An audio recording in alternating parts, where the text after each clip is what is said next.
Haleluya. Selamat malam jemaat Tuhan Yosenim Pusat dan cabang-cabang yang saya kasihi. Malam hari ini setelah kita beraktivitas sepanjang hari, Tuhan kembali sudah memberkati kita, memelihara kita, melindungi kita.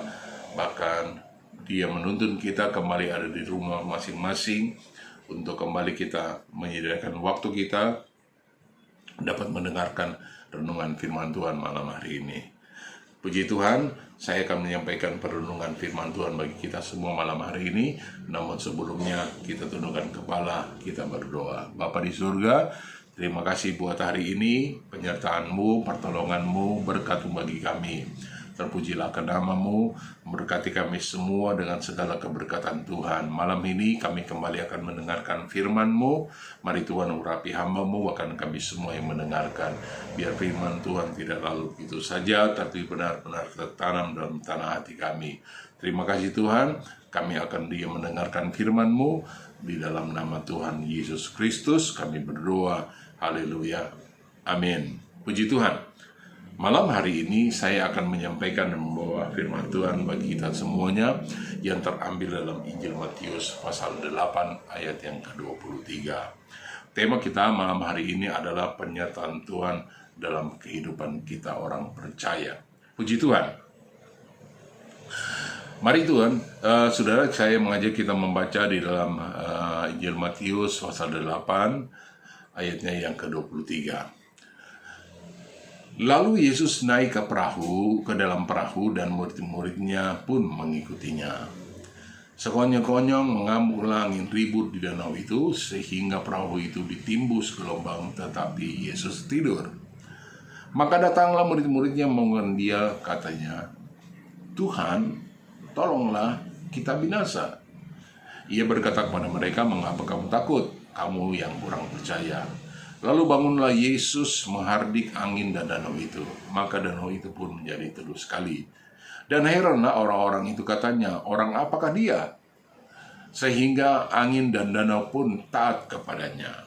Puji Tuhan. Apa yang dialami oleh murid-murid saat itu adalah mereka sangat ketakutan. Mereka naik di perahu bersama dengan Yesus, dan kemudian diterpa dengan angin badai yang sangat keras. Bukan cuma angin, tapi gelombang pada saat itu pun sangat besar menerpa perahu mereka. Dan firman Tuhan mencatat mereka sangat-sangat ketakutan. Tetapi saya ingin katakan, ada satu hal yang terpaku buat saya, bahwa mereka sangat ketakutan, tetapi mereka ada bersama-sama dengan Yesus. Hidup dalam Tuhan bukan berarti kita bebas dari masalah. Ya. Saya ingin katakan, hidup di dalam Tuhan bukan berarti kita bebas dari masalah. Saat berjalan dengan Tuhan sekalipun, terkadang angin ribut secara mendadak datang menyerang kita. Hal ini dialami oleh murid-murid saat mereka berada di perahu. Ayat 24 berkata, "Sekonyong-konyong mengamuklah angin ribut di danau itu sehingga perahu itu ditimbus gelombang. Tetapi Yesus tidur." Karena angin ribut mereka menjadi sangat panik. Karena angin ribut mereka menjadi sangat takut. Padahal Yesus berada satu perahu dengan mereka. Satu hal yang luar biasa sih terjadi dalam kehidupan murid-murid ketika mereka bersama dengan Tuhan, tapi mereka mengalami ketakutan yang sangat besar. Sehingga dalam ayat 25 bagian B dikatakan, "Tuhan, tolonglah kita binasa." Melihat hal ini, maka saya mengambil kesimpulan, hal ini sering kita alami juga dalam kehidupan kita ini, bukan? Ketika mengalami permasalahan, persoalan yang sangat berat, kita cenderung menjadi panik. kita cenderung menjadi takut. Padahal Yesus bersama-sama dengan kita dan ada dekat dengan kita. Bukannya membiarkan kita dan meninggalkan kita. Tidak. Dia ada bersama kita. Sekalipun kita tidak lihat.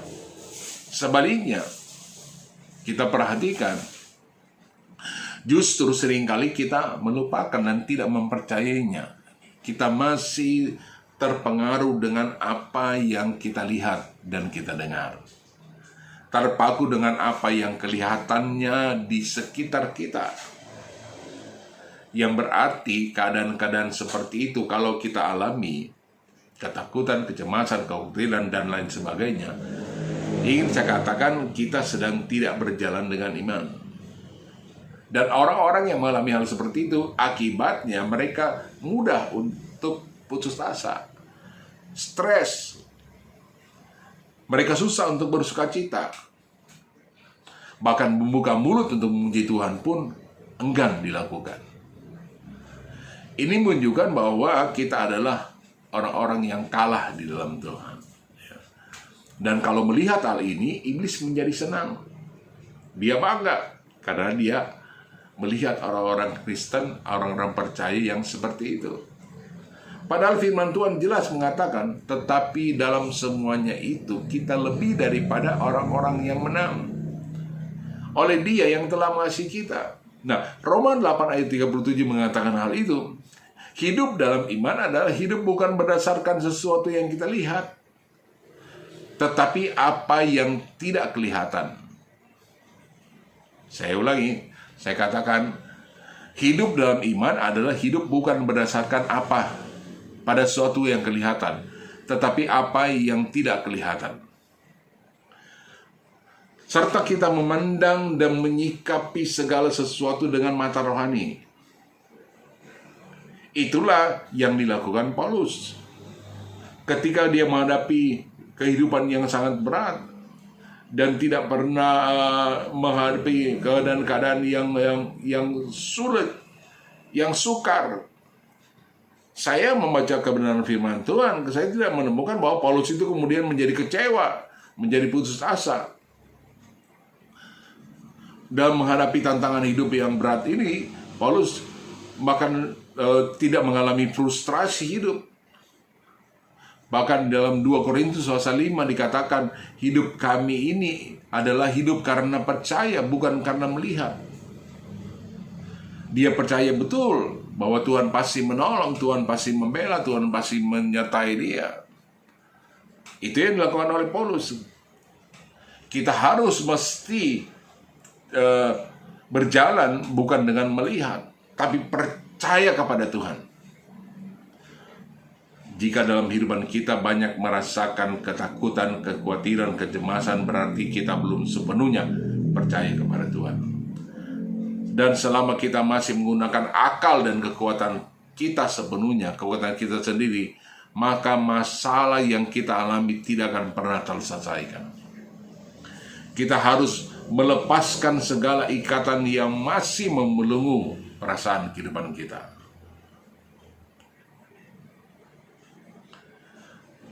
Saya membaca dalam dalam kitab Mazmur pasal 20 ayat yang ke-7 berkata begini.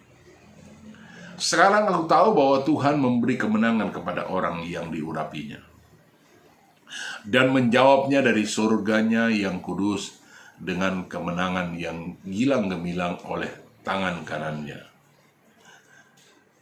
Tuhan mengizinkan kita berada dalam masa-masa yang sangat susah. Tuhan mengizinkan kita berada pada masa-masa yang sulit. Tapi bukan untuk membuat kita menjadi lemah. Bukan membuat kita menjadi jatuh. Tapi saya ingin katakan, ketika Tuhan mengizinkan kita berada dalam masa-masa yang sangat sukar, masalah yang sulit, saya ingin katakan bahwa disitulah Tuhan sedang melatih otot iman kita. Biasanya, bila sudah terjepit dan babak belur, kita baru mau berserah dan percaya kepada Tuhan. Bila kita menyadari Yesus ada di dekat kita, kita akan menjalani hidup ini dengan tenang. Memang secara katakan, secara kasat mata Tuhan itu tidak kelihatan, tetapi rohnya ada di dalam kita. Sebesar apapun badai yang datang kepada kita, yang menyerang kehidupan kita, kita tetap mampu melewatinya karena roh yang ada dalam kita lebih besar dari segalanya. Untuk menggapai kemenangan itu, supaya kita memperoleh kemenangan yang dijanjikan Tuhan dalam kehidupan kita, kalau kita menghadapi badai persoalan kehidupan kita, ada hal-hal yang harus kita lakukan. Ya. Yang pertama saya katakan, kita setia dan tekun membaca firman Tuhan. Ini menjadi sesuatu kekuatan dalam kehidupan kita. Merenungkan firman Tuhan itu sesuatu hal yang memberi kekuatan kemampuan kita. Firman Tuhan itu adalah sesuatu yang memberikan terang bagi jalan kehidupan kita. Bapak Masuk dikatakan, firman Tuhan katakan bahwa firman-Mu itu adalah pelita yang menerangi jalan kehidupan kita. Nah, kalau firman itu menerangi kehidupan kita, maka semakin kita merenungkan, semakin kita suka membaca firman Tuhan, semakin kita mencintai dan menyenangi firman Tuhan, banyak dalam kehidupan kita hari-hari ini, itulah yang memberikan kekuatan dalam kehidupan kita. Yang kedua, berdoa dengan sungguh-sungguh. Pertanyaan saya, dalam menghadapi kesulitan hal seperti ini, sudahkah kita berdoa kepada Tuhan? Membaca firman mungkin sudah. Berdoa dengan sungguh-sungguh. Ya. Berdoa dengan sungguh-sungguh. Saudara, bahwa Yakobus katakan pada kitab Yakobus pasal 5 ayat 16 bagian B dikatakan, doa orang yang benar bila dengan yakin didoakan besar kuasanya. Doa yang hidup, doa yang keluar dari kehidupan orang yang benar, itu diperhatikan dan didengar oleh Tuhan. Nah, kalau kita sudah mendengarkan, sudah membaca firman, kita merenungkan firman, dan kita berdoa dengan sungguh-sungguh kepada Tuhan, maka itulah yang saya katakan tadi. Doa orang yang hidupnya benarlah yang diperhatikan dan didengar oleh Tuhan. Jika dosa kita masih ada, maka sungguh firman Tuhan katakan itulah yang menghalangi. Ya. Kita baca firman dan kita berdoa dengan sungguh-sungguh, maka Tuhan akan memberkati kehidupan saudara dan saya. Yakinlah, di masa-masa sulit seperti ini, kita lebih banyak mendengarkan firman, banyak kita merenungkan firman, kita banyak berdoa kepada Tuhan, maka segala kesusahan, kelemahan, angin ribut, apapun yang datang, itu dapat teratasi karena Tuhan ada beserta dengan saudara dan saya. Puji Tuhan, saya yakin pada malam hari ini, seberat apapun yang kita alami, sebesar apapun masalah yang kita hadapi, Tuhan pasti menyertai kita. Ingat, Dia tidak akan pernah meninggalkan kita. Dia tidak akan pernah membiarkan kita. Dia ada bersama-sama dengan kita. Jangan takut, jangan khawatir, jangan bimbang, jangan cemas. Percayalah, kemenangan Tuhan berikan ketika kita datang kepada Tuhan, membaca firman Tuhan, dan berdoa dengan sungguh-sungguh. Dia hanya sejauh doa. Puji Tuhan, Tuhan memberkati kita semuanya. Kita tundukkan kepala dan kita berdoa. Bapa, terima kasih buat kebaikan-Mu, terima kasih buat kebenaran firman-Mu. Tanamkan firman-Mu dalam tanah hati kami untuk kami dapat melakukan segala kebenaran firman-Mu, Tuhan. Kuatkan, mampukan kami dalam menghadapi masa-masa yang sulit hari-hari ini, Tuhan. Karena kami percaya Tuhan tidak pernah membiarkan kami, dan Engkau tidak jauh daripada kami, orang yang percaya kepada-Mu. Kami mau berjalan dengan iman dan percaya kepada Tuhan, bukan apa yang kami lihat di sekitar kami. Terima kasih Tuhan, memberkati seluruh sidang jemaat-Mu, baik yang ada di pusat, di cabang, maupun di ranting-ranting yang ada. Tuhan memberkati kami semua, berkati dengan kekuatan, berkati dengan kesehatan. Terima kasih Bapa, terpujilah akan nama-Mu. Segala puji, syukur, hormat, dan kemuliaan hanya bagimu Tuhan. Kekuatan, kemampuan daripada-Mu menjadi kesukaan bagi kami. Terima kasih, kami berdoa di dalam nama Tuhan Yesus Kristus. Haleluya. Yang percaya katakan, amin. Puji Tuhan, Tuhan memberkati kita semuanya.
Gerejaku adalah rumahku.